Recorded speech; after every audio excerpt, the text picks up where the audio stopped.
Bienvenidos a un nuevo episodio de Fertilidad en Punto, un espacio donde nosotros hablamos de medicina reproductiva y genética.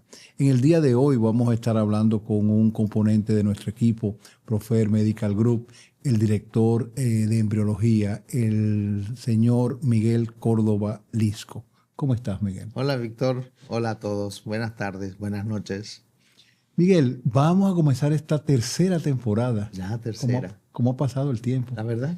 Mira, vamos a aprovechar a hablar nosotros dos de lo que ha acontecido últimamente con nuestro grupo en cuanto a la participación en congresos internacionales. Fuimos primeramente a Lima, Perú, al Congreso Latinoamericano de la Red Latinoamericana de Reproducción Asistida.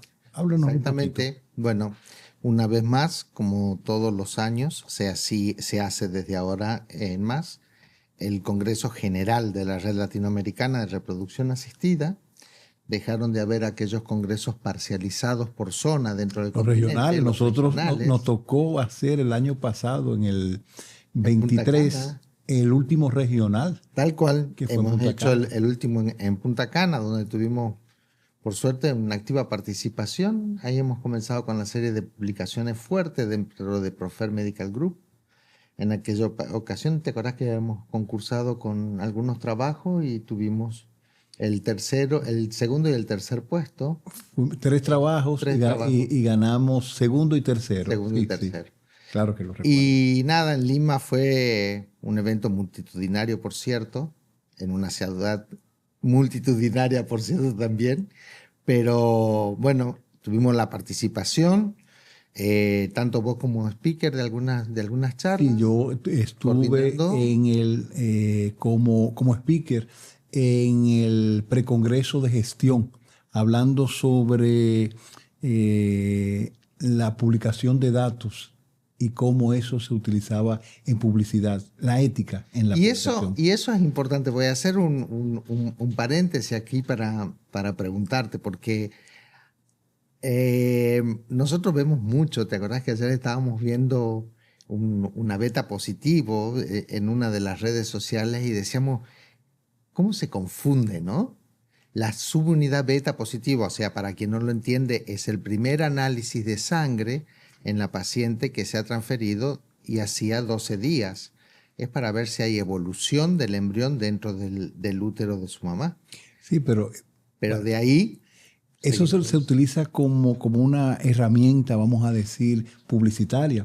¿Es una parte importante del camino de la fertilización in vitro? Sí lo es, pero cuando hablamos de embarazo, nosotros hablamos de saco gestacional con embrión con batimentos cardíacos para poder hablar de embarazo. Bueno, entonces me salgo del lugar de director de embriología y me pongo en el lugar de acreditador de la red latinoamericana y digo que cuando uno ve esos embarazos positivos con beta y después nos sigue, automáticamente a nosotros se nos enseña en el registro que tenemos que considerar que eso es un aborto, que hay una pérdida del embarazo. Eso no es un buen parámetro. Y te está afectando la calidad de tu trabajo dentro del laboratorio, claro, de una forma indirecta. Me hace sospechar de que hay fallas en el cultivo, hay fallas en los embriólogos, hay fallas en los equipos, y que por eso hay una beta y después la menstruación.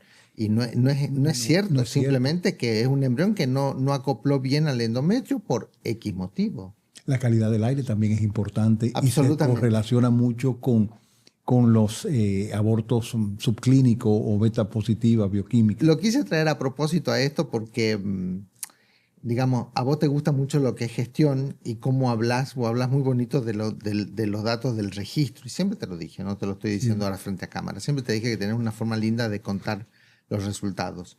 Entonces, desde la gestión, a ustedes, lo que están involucrados en gestión dentro de la red latinoamericana y más ahora vos, que comento a la audiencia, bueno, he aquí el director de la región Centroamérica y Caribe para la red latinoamericana de reproducción asistida. Víctor Montes de Oca es el director. Yo soy el director, pero permítame decirle que el subdirector es el señor Miguel Córdoba Lisco. Que fuimos democráticamente elegidos, éramos la única 2 regiones en Lima que había dos listas compitiendo. Dos planchas. Dos planchas. Sí, porque todas era solamente una sola Solo plancha. era una sola lista, una Claro, sola plancha. claro. Y nosotros tuvimos que ir a las elecciones de los centros asociados de nuestra región. Acreditados. Y bueno, acreditados además, sí, acreditados, los asociados no. Pero bueno, resultamos ganadores en ello, así que tenemos una responsabilidad como extra. Yo quería hablar más adelante de eso, pero ya que tú tomaste el tema, vamos a hablar de lo que es la directoría. La red se divide en regiones. Son 5 regiones. Hay una región que es la región Brasil, ya que por su propio tamaño el país es la región, al igual que México. Hay otra región sur que sería Argentina, Uruguay, y Paraguay y Paraguay y Chile. No, Chile está dentro de, ahora volvió a la andina. A la andina. Hay otra andina y la región de nosotros, que es Centroamérica y el Caribe. Corresponde a los países de Colombia, Venezuela, Honduras, El Salvador, Costa Rica, Panamá, Nicaragua, República Dominicana, y nosotros en nuestra gestión, aparte de querer involucrar a los centros pertenecientes o que se encuentran en nuestro país, también queremos involucrar a otros países como sería Cuba y Surinam. Exactamente, y además el hecho de tener tantas islas, pudimos darnos cuenta de que hay centros de reproducción que trabajan en las Antillas Menores, que si bien son colonias de países europeos, intentamos que entren porque geográficamente y estratégicamente están dentro del área que te toca dirigir. Pero nada, eso conlleva mucha responsabilidad y trabajo y transparencia. Pero de eso se trata. A nosotros se nos exige más transparencia. Ahora más que nunca. Mostrar imparcialidad, secreto, ¿verdad? Claro. Claro. Y que una de las cuestiones que nos hemos planteado es el hecho de que en nuestro país nosotros hemos identificado 15 centros con laboratorio, si mal no recuerdo. Sí. Ahora, de esos 15 centros con laboratorio, solamente habemos 2 centros que hacemos o reportamos nuestros datos al registro latinoamericano. Y esto de nosotros registrar, reportar nuestros datos, tiene una implicación muy buena desde el punto de vista de la credibilidad y de nosotros poder mostrarnos al mundo qué es lo que nosotros estamos haciendo en el campo de la medicina reproductiva. Eso es importante aclararlo, me parece a mí al menos, que aquí estamos obligados a un doble juego, que es el ser un centro acreditado, ¿sí? Ya por suerte tenemos el sello oro 2025, sí. Y por el otro lado, bueno, tenemos el que estar en la línea de frente para batallar con las cosas, porque en muchos países, no viene al caso los nombres, hay muchas internas políticas con la reproducción, hay muchas internas entre los centros, y entonces no podemos tomar partido, solo somos para administrar. No tenemos poder de policía, por ejemplo, solo colaborar y administrar en lo que más se puede el tiempo. Pero bueno, volviéndonos al Congreso donde fuimos elegidos, así como a vos te tocó gestión, a mí me tocó hablar de acreditaciones. Yo di un taller de acreditaciones junto con Javier García y Javier Crosby.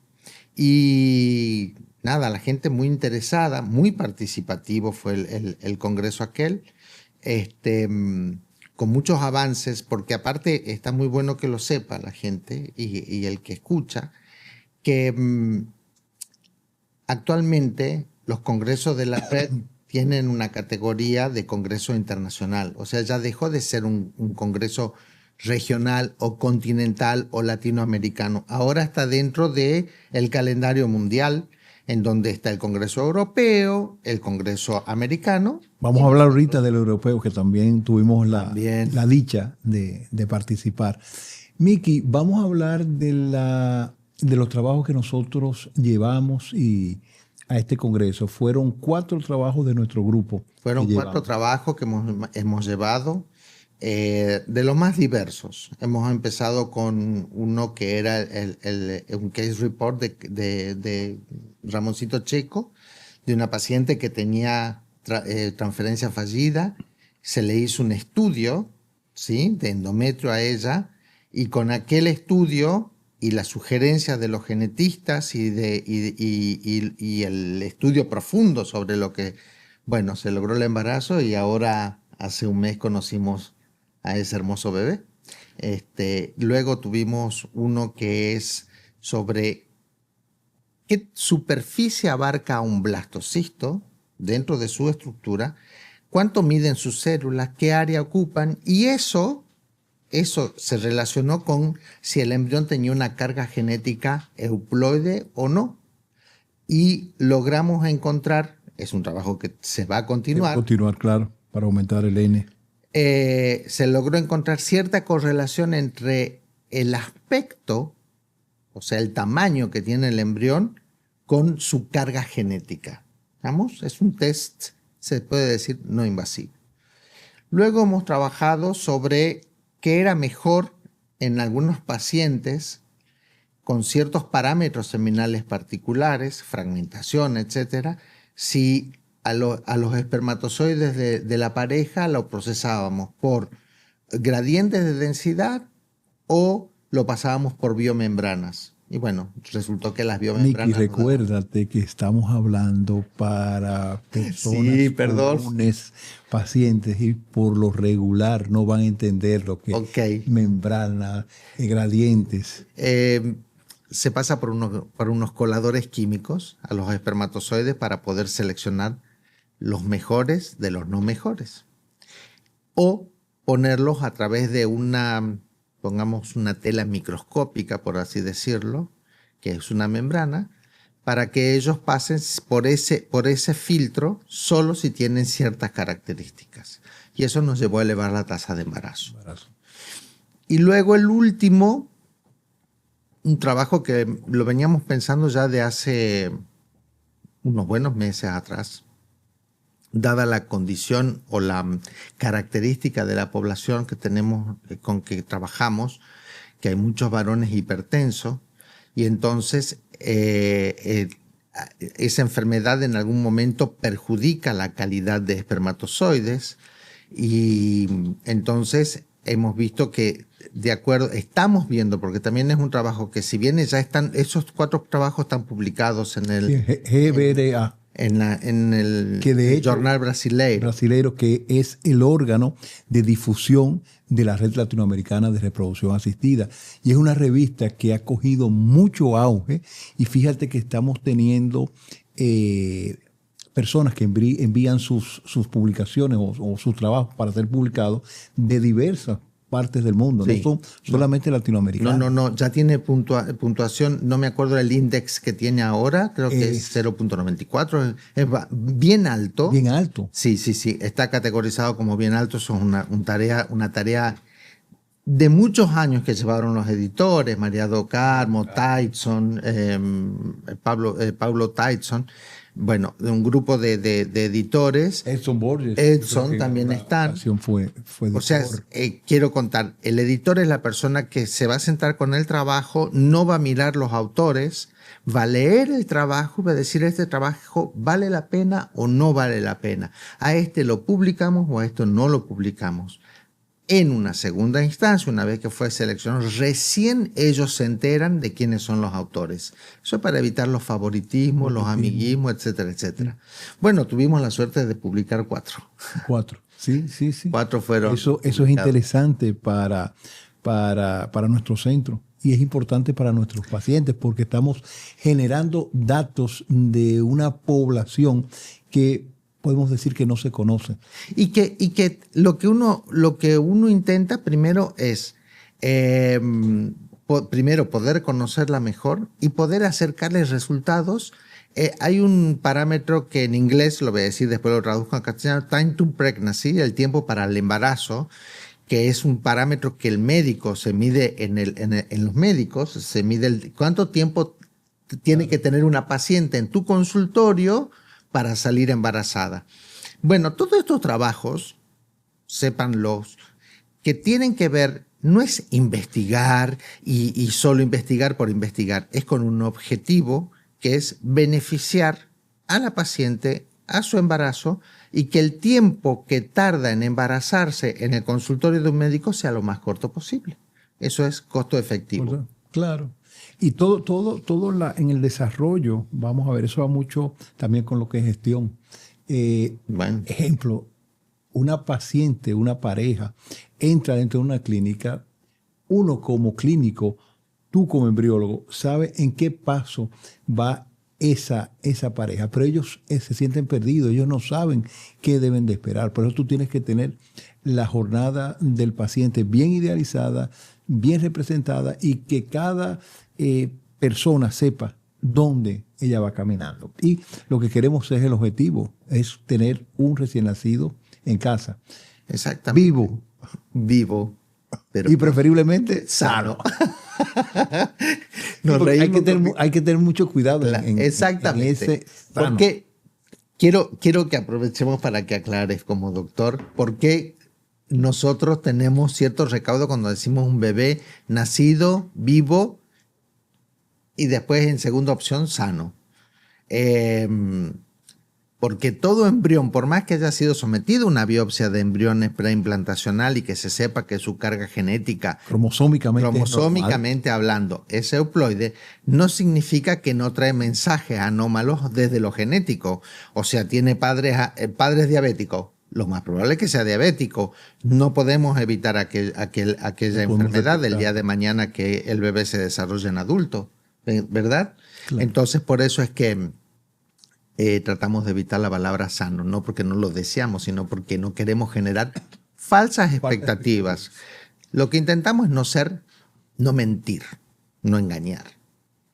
Fíjate, hablando ahora que hablas de cromosomas, es interesante ver que tanto en el Congreso nuestro, latinoamericano, un tema que se trataron mucho fue la genética, la realización de PGTA y lo que es la inteligencia artificial.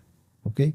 Y al mismo tiempo en el europeo, en el ENSRE, que tiene una connotación, vamos a decir, mundial. Eso es mundial. Es un congreso espectacular donde tú te vas a cruzar con personas de muy alto nivel que tú lo ves, ¿cómo te digo?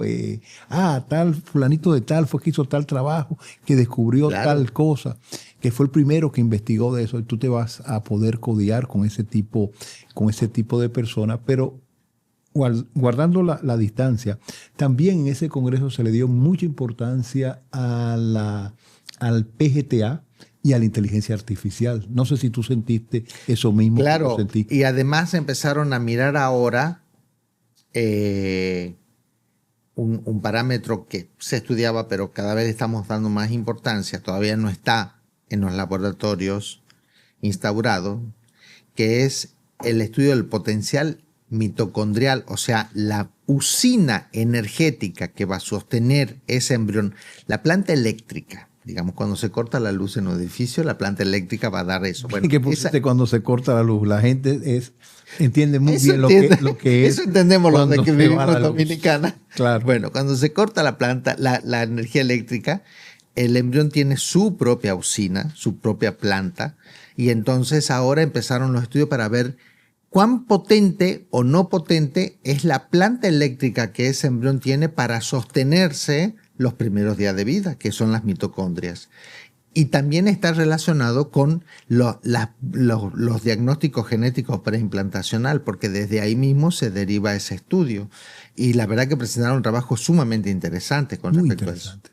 El tema es el temor sería, o la incertidumbre que nos genera la inteligencia artificial o la automatización de un laboratorio de reproducción humana asistida en alta complejidad, porque cuando se escucha o se lee, uno piensa que el día de mañana va a haber robots en lugar de nosotros haciendo los embriones y un Matrix. No, Miguel, yo lo que pienso es que la inteligencia artificial llegó para quedarse. Absolutamente. ¿Okay? Y no es que la inteligencia artificial va a sustituir al embriólogo, al clínico, sino que nos va a ayudar a nosotros a tomar decisiones más pensadas, más elaboradas, y vamos a poder darle una opción mejor a nuestras pacientes. Es decir, anteriormente yo te preguntaba a ti, Miki, dime, de los óvulos que aspiramos, y tú me decías, Víctor, de los 10 óvulos que tú me diste esta mañana, 8 eran metafase 2. Eso era la única información que tú me podías decir. Y la palabra lindo o feo. ¿Está lindo o está feo? Perfecto. Pero ahora no. Ahora le aplicamos un sistema que se llama Violet con inteligencia artificial, donde nos va a decir qué potencial tiene cada uno de estos óvulos, siempre y cuando sea pareado con un espermatozoide normal, que eso es muy importante aclarárselo, las posibilidades de que ese óvulo va a tener de convertirse en un blastocisto, que sería un embrión de un día 5, un día 6 o un día 7, que es lo que nosotros perseguimos. ¿Okay? Exacto. Y aparte de eso, del blastocisto, de ese dato, las probabilidades que ella tiene de llegar a tener un bebé en casa. Y eso es importante.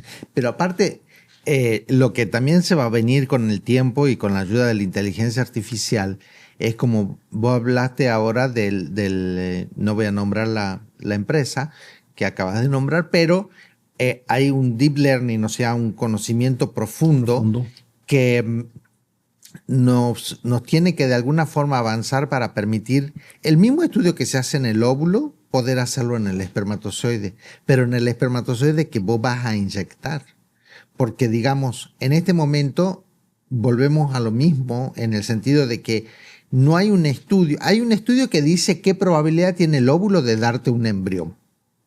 Claro. Pero no habla del espermatozoide porque el espermatozoide todavía no empezó un proceso tan profundo de estudio en la inteligencia artificial. Se están tratando de desarrollar algunos modelos, pero no son los más fáciles de hacer. No son los más fáciles, pero por un lugar teníamos que comenzar. Totalmente. Que iniciar, y se inició con el óvulo. Yo no me sorprendería que de aquí a pocos años ya nosotros tengamos un modelo en el cual nosotros podamos elegir ese espermatozoide que va a generar un embrión de Ojalá, porque la verdad, visto desde este lado de la cámara, a la mesa, es muy frustrante a veces cuando uno tiene ciertos pacientes que vos ves que dejan todo en espíritu, en psicología, el agotamiento, a uno le genera un estrés, una tensión, y vos ves que va todo bien y de pronto nada prospera, el blasto no es un blasto de buena calidad. Eso quiero dejarlo claro, que eso duele. Yo tengo 30 años, vos tenés mucho menos años de especialidad que yo. Más o menos lo mismo, no somos contemporáneos. No, tenemos promedio 30 años de profesión, de especialidad nosotros. Y a pesar de que ya tenemos, digamos, mucha tela cortada, no dejamos de sentir frustración, angustia o dolor frente a algunos casos. Porque uno quisiera poder resolver a todo el mundo. Claro, todo el mundo. Lo que uno pretende es poder... No es desde la falsedad, es de la empatía más absoluta. Buenas noticias. Y fíjate que las personas piensan que uno lo hace simplemente como un oficio, como un trabajo. O que es plata. O que es una cuestión comercial, que es dinero. Y uno se involucra con este tipo de pacientes y lo llega a querer como si fueran parte de su por supuesto, y la alegría, este caso que Ramón Checo reportó, todos hemos vivido el dolor y la frustración de ese matrimonio y las veces que se hicieron tratamiento y las veces hasta que hemos encontró Ramón la beta junto con el equipo médico, todos ustedes encontraron la beta de cómo conducir aquello, pero no porque no sabían, sino porque hubo el desarrollo, y ahí viene la tecnología, el avance tecnológico, lo importante de estar informado de lo que sucede en el mundo. Que tu laboratorio, tu clínica no sea una isla. No. Pero hay gente que lo tiene a esa política de cerrar, ocluso todo. Y ahí pierde la posibilidad de darle la probabilidad más rápida a la paciente de que se embarace. Claro. ¿Verdad? Entonces es como que esas cosas son muy importantes de mantener esa permeabilidad y también asumir el fracaso desde el dolor, porque nos toca hacer un duelo con algunas pacientes. Claro. ¿Por qué no? Hoy ahora que tú hablas de duelo, hoy me visitó una paciente que nosotros transferimos con un único embrión euploide. Cuando digo euploide, es un embrión que se le hizo biopsia preimplantatorias y nosotros sabemos que ese embrión es cromosómicamente normal. Fue transferida y nos embarazó. Y ella quería saber el por qué nos embarazó. ¿Y qué es lo que yo siempre le digo? Es verdad que cuando uno hace la biopsia preimplantatorias y uno transfiere un embrión normal, euploide, el potencial máximo que tiene ese embrión de implantarse es un 70%. Pero lamentablemente vamos a tener un porcentaje de un 30% donde ese embrión no se va a implantar. Y es una cuestión de que tenemos que saberlo, explicarlo, porque para muchas personas es imposible. ¿Cómo que tú me dices que todo va bien y sin embargo la beta me dio negativa? Es que es parte de la negación que ellos tienen, porque ellos se quedan y está normal a cualquiera. A mí, bueno, yo voy a 2 segundos quito esto. Yo tengo personalmente me sucedió eso. Yo tengo un problema que es un Wolff Parkinson White y me fui a hacer una ablación de haces en el corazón, ¿sí? Entonces, cuando voy a preguntar al médico, yo ya estaba listo para entrar en quirófano, el médico me dijo, quédate tranquilo. Tenés 98% de probabilidad de curarte esa arritmia cardíaca que vos tenés. Relajá. Hablamos luego que salí. Cuando salí, me miró y me dijo, sos el 2%. Entonces yo entiendo lo que es haberte sacado la ficha perdedora. Sí. Porque te sacaste en una lotería la ficha perdedora. La única perdedora ficha que había es la tuya. La tuya, 2%. ¿Me entiendes? Entonces es como que yo comprendo eso. Eso es una... Pero vos me dijiste, claro, yo te digo desde el valor teórico, porque es lo que sucede, porque es lo que mundialmente nos acontece. El 70% tiene probabilidad de implantar. Pero hay un 30% que no. Que no va a implantar. Ahora, el por qué. Ok, vamos a invertir la misma cantidad de dólares en saber por qué y no poderlo resolver, porque hay muchas cosas que todavía... Esto es una ciencia dinámica. Esto no es una cosa que ya está así estructurado como los médicos cirujanos. Operan apéndice, entramos por acá, abro capa, saco el apéndice, cierro. Esto no es así, ¿verdad? Fíjate que uno está hablando ahora mismo con la biopsia preimplantatorias de un 70% de tasas de implantación, pero uno se pone a ver hacia atrás cuando se inició todo este tema de la medicina reproductiva. En el 78 las probabilidades que tenían eran un 10% apenas, muy bajo, de un 10 a un 70% en 40 y tantos años. Hemos avanzado muchísimo. Bueno, yo tengo un sobrino, Felipe, que tiene 24 años, ya es abogado, y Felipe es la transferencia número 13. Se hizo 13 transferencias se hizo Mechi, la mamá de Felipe. Entonces es como que ya al último, yo ya estaba desgastado porque era el momento que transferíamos no 1, sino 2 o 3 o 4 embriones, y al último decís, yo te transfiero 4 con tal, vos no te embarazás y qué sé yo, ese cuánto. Bueno, el día que transferí un solo embrión de día 3, porque era lo único que Mechi tenía por su endometriosis, ahí está Felipe. Entonces, muchas veces uno no quiere tener la ficha perdedora, pero le tocó. Pero le tocó. ¿Verdad? Pero claro, no, es así. Fíjate, ahora que hablas de PGTA, hoy leí un paper muy interesante donde lo que decía era que el PGTA no aumenta las tasas de nacidos vivos. Y el grupo que se ve más afectado es aquella persona de 35 años o menos. Y me llama mucho la atención donde la metodología, vamos a ver, claro, tengo que ver, pues si tú te pones a ver los datos de nosotros del registro latinoamericano, en todas las categorías de edad, el PGTA te aumenta la tasa de parto por transferencia y te disminuye las tasas de aborto en todas las edades. Bueno, yo no sé si va a estar eso en la web, en la internet, pero vos diste una conferencia el jueves pasado en el ambiente de la Asociación Dominicana de Reproducción, Asociación Adomere, de eso vamos a hablar, Óyeme, tú estás adelantado todos los temas. No, pero simplemente quiero decirlo porque ahí diste las razones de esto que estás hablando, de que un embrión de PGTA aumenta significativamente. Era un 10%, yo me acuerdo, que era un 10%, un 10 porcentual la tasa de embarazo. Sí. O sea que evidentemente habrá que ver la metodología y Es lo que quiero ver. ¿Y sabes qué? ¿Cuántos pacientes estudiaron? Porque no, el número, el N es grande. Era grande, 44,000 perfecto. ciclos. Esto tiene peso. Es decir, que es un peso.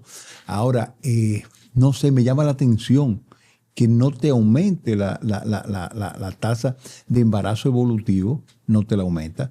Bueno. Y en ninguna de los grupos etarios, en ninguno te lo aumentaba. Ni aquella mujer de 43 años o más, donde nosotros sabemos que el 85% de los embriones generados van a ser aneuploides. Yo soy naturalmente, cuando se habla de eso, soy muy empático con los pacientes, pero muy desconfiado con muchas cosas, porque es mi trabajo. Entonces, también lo que hay que ver es, ¿quién dijo euploide o aneuploide? O sea, yo parto de la base que todo laboratorio de biología molecular, de genética molecular, son gente seria, son trabajos serios, son profesionales serios, pero también hoy por hoy hay una eclosión de todo eso, Víctor. Hay tanta oferta de genética molecular en el mundo entero que vos decís, ¿con qué lo hacen? ¿Con qué equipo? ¿Son de última generación? ¿Son de nuevas generaciones? ¿Se entiende? Porque a nosotros mandamos, ponele 4 embriones, uno de aspecto regular y 3 bonitos. Nos vienen los 3 bonitos que son no transferibles y el que menos buen aspecto tiene, resulta que nos dicen que el feo el feo es euploide. Pero vos tenés que estar seguro que la persona que quien te lo firma el estudio te está diciendo eso, porque si no vos estás tirando embrión sano a la basura. Sí. O al tanque, confinándolo a un tanque de nitrógeno, porque nosotros en nuestro caso no descartamos embriones. Pero bueno, es un tema para seguir discutirlo, claro, y sobre todo estudiarlo, ¿eh? Mira, ahí que hablaste también de Adomere. De Polié. Sí, qué bueno que se formó una asociación dominicana de medicina reproductiva, porque hacía falta, de verdad te lo digo. Es lo que yo siempre pienso, que uno tiene que agruparse con la finalidad de poder crecer. Nada uno hace teniendo el conocimiento, si ese conocimiento tú no lo traspasas a las otras personas. Yo creo que uno de los peores signos y síntomas que te puede dar como calidad profesional o personal es no tener la capacidad o no querer hacer la transmisión del conocimiento. Claro. Porque en cierta forma sos cómplices de la ignorancia del otro. Claro, porque si tú tienes... Son cómplices de su ignorancia. Claro, si sabes algo y tú no lo expresas, tú estás condenando que al otro y todos tenemos, en este campo, todos tenemos licencia para matar. Yo un embrión, vos una paciente. Porque si hay una mala praxis, esto puede terminar mal. Claro. Sin duda. Entonces me parece fantástico. Aplaudo de pie la iniciativa de la Asociación Dominicana de Medicina Reproductiva, de la cual soy el vicepresidente. Bueno. Es decir, que en estos tiempos tengo mucho trabajo fuera del ambiente de Profer. ¿Y cuándo presidente? No. Imagínate. Director regional de la red por 4 años. Sí. Es decir, nosotros dejaríamos la directoría, estamos hablando del 2029. 29. Es decir, que tenemos mucho trabajo. Mucho. Por delante. Y hablando de trabajo, ya comenzamos a organizar lo que es el próximo congreso de la red latinoamericana, el cual se llevará a cabo en Foz de Iguazú, donde se le estamos promocionando como el evento de las 3 fronteras. Sí. Porque Foz de Iguazú da Brasil, Argentina y Paraguay. Donde están las famosas cataratas. Cataratas de Iguazú. Sí, realmente es muy bonito y nada, voy a tratar de que hagamos un podcast desde allá nosotros. Sería interesante, no había pensado sí, en porque, eso. ¿sabes qué? Esto quiero contarles, que nosotros fuimos designados, no voy a decir que elegidos, sino designados, hay un evento abierto a la población, en una de las presas de Itaipú, se llama, allá. Y Víctor y yo tenemos a cargo una charla con el público en general, en un ambiente que no es el ambiente del Congreso, sino es nosotros ir a un lugar público donde la gente acuda y pueda hacernos preguntas, consultas. Entonces, creo que va a ser una experiencia magnífica aquella. Yo pienso que sí. Y qué bonito podríamos hacer un podcast. Inclusive, yo no había pensado en esa idea de hacer el podcast, pero... ¿Te parece? Claro, buenísima idea. Y en ese evento a mí me gustaría también, Miki, a ver si nosotros podemos incorporar personas nuevas, tanto desde el punto de vista de la clínica como de la neurología. Personas que se puedan mostrar hacia la comunidad. ¿Qué es lo que nosotros queremos hacer? Porque sucede algo. Hay en los laboratorios hay mucha gente joven, muy capaz, pero que está como relegada al fondo, y queremos visualizar esos embriólogos, esos médicos, pero visualizarlo desde un lugar empático por un lado, y por el otro lado en la confidencia de decir, ¿en qué fallas? ¿Qué sentís que te falla? ¿En qué no andás bien?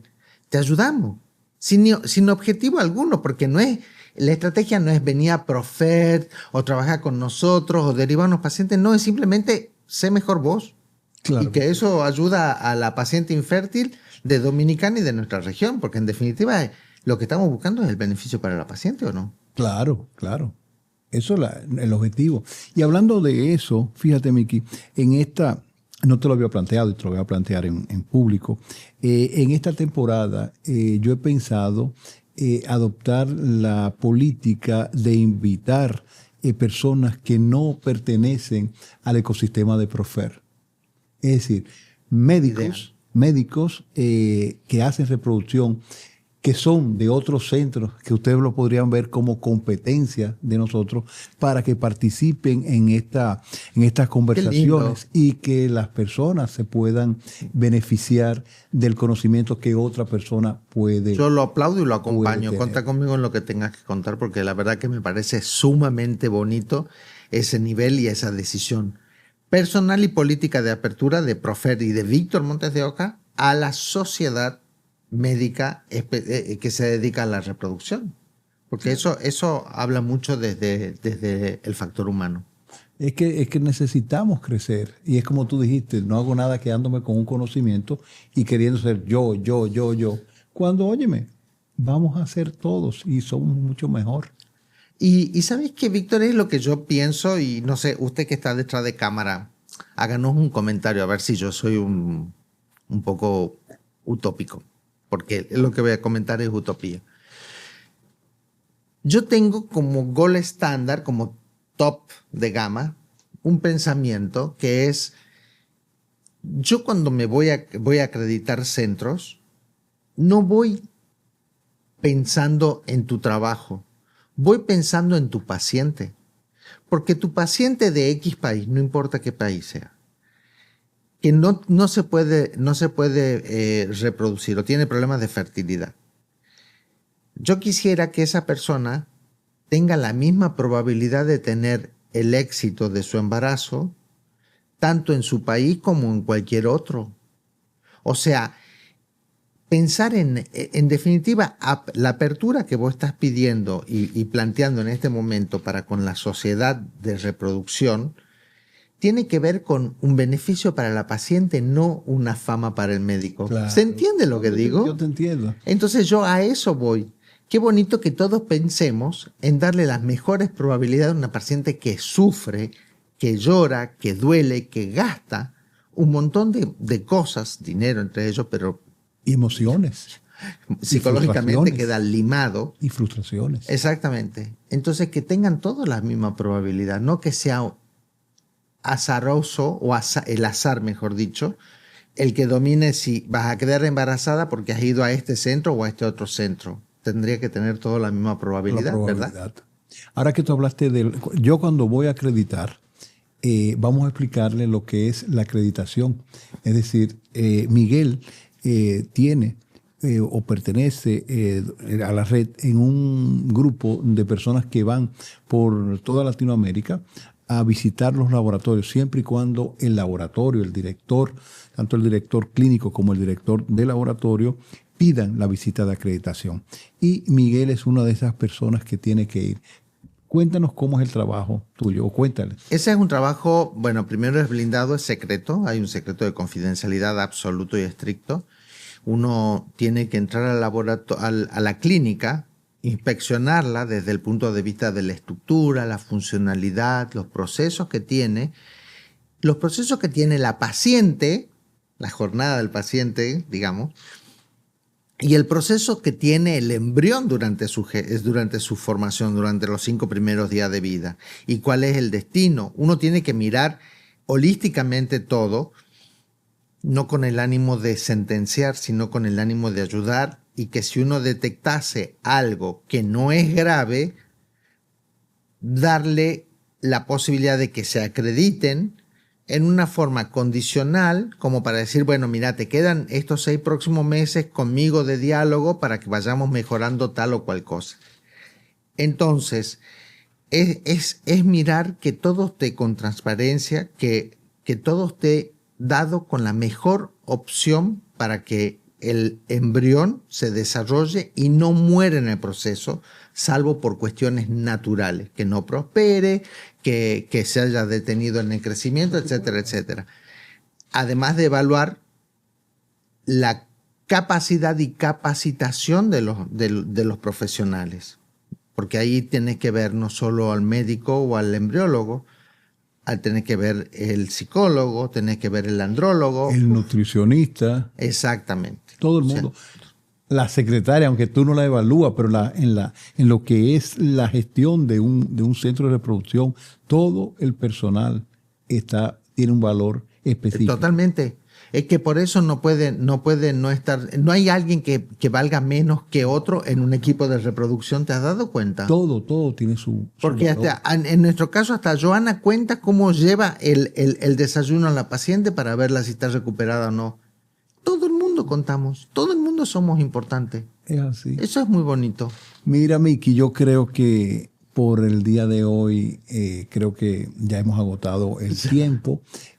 Pienso que esta temporada va a ser una temporada muy bonita y que vamos a enriquecernos Totalmente. con personas que, como te dije, no están dentro del ecosistema Profer. Perfecto. Apoyo, ayudo y en lo que sea cuentan conmigo. Bueno, Muchas hasta la gracias. próxima.